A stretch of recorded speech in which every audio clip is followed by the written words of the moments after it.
Assalamualaikum warahmatullahi wabarakatuh.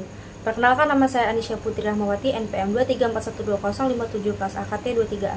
Di sini saya akan menjelaskan tentang pengumpulan dan pengolahan data. Pengumpulan data adalah proses pengumpulan observasi atau pengukuran yang sistematis, baik untuk tujuan bisnis, pemerintahan, akademik, dan lain sebagainya. Pengolahan data bertujuan untuk mencari insight langsung mengenai masalah yang sedang diteliti. Metode pengumpulan data sensus dan sampling.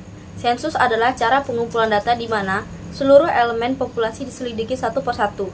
Data yang diperoleh sebagai hasil pengolahan disebut data yang sebenarnya atau sering disebut parameter. Sampling adalah cara pengumpulan data di mana yang diselidiki adalah elemen sampel dari suatu populasi.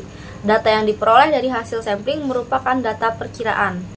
Pada dasarnya, ada dua cara pengambilan sampel. Yang pertama, cara acak adalah suatu cara pemilihan sejumlah elemen dari suatu populasi untuk menjadi anggota sampel, di mana pemilihannya dilakukan sedemikian rupa sehingga setiap elemen mendapat kesempatan yang sama untuk dipilih menjadi anggota sampel.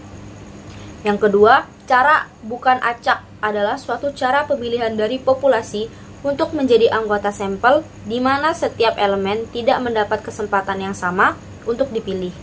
Cara bukan acak lebih bersifat subjektif dan samplingnya disebut non-probability sampling. Artinya, setiap elemen tidak mempunyai probabilitas yang sama untuk dipilih.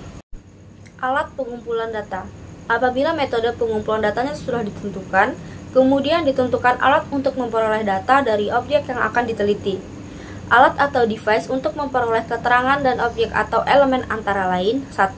Daftar pertanyaan atau kuesioner, 2. Wawancara, 3. Observasi atau pengamatan langsung, 4. Melalui pos, telepon, atau alat komunikasi lainnya.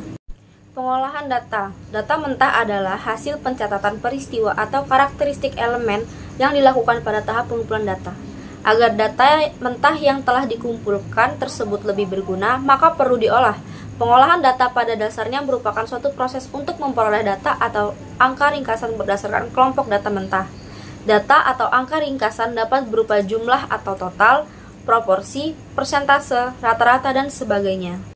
Metode pengolahan data. Secara umum, metode pengolahan data dapat dibedakan menjadi dua, yaitu 1. Pengolahan data secara manual, dan 2. Pengolahan data secara elektronik.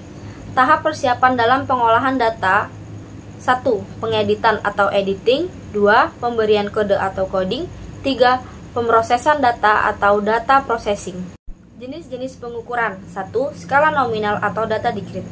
Data discrete merupakan data yang diperoleh dari hasil menghitung atau membilang, bukan mengukur. 2. Skala ordinal merupakan skala yang didasarkan pada ranking atau urutan atau data yang berbentuk peringkat atau berjenjang dari jenjang yang lebih rendah sampai ke jenjang yang lebih tinggi, atau dari jenjang yang lebih tinggi ke jenjang yang lebih rendah. 3. Skala interval merupakan skala yang menunjukkan jarak antara satu data dengan data yang lain dan mempunyai bobot yang sama, atau data yang memiliki jarak yang sama, tetapi tidak mempunyai nilai nol absolut atau mutlak.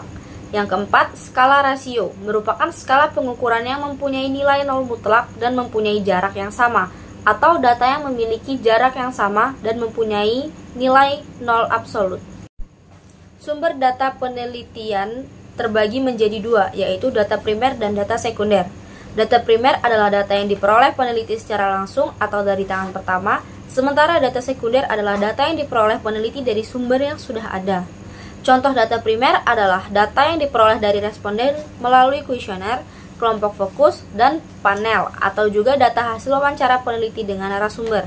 Contoh data sekunder misalnya catatan atau dokumentasi perusahaan berupa absensi, gaji, laporan keuangan publikasi perusahaan, laporan pemerintah, data yang diperoleh dari majalah, dan lain sebagainya. Demikian yang dapat saya sampaikan. Terima kasih. Wassalamualaikum warahmatullahi wabarakatuh.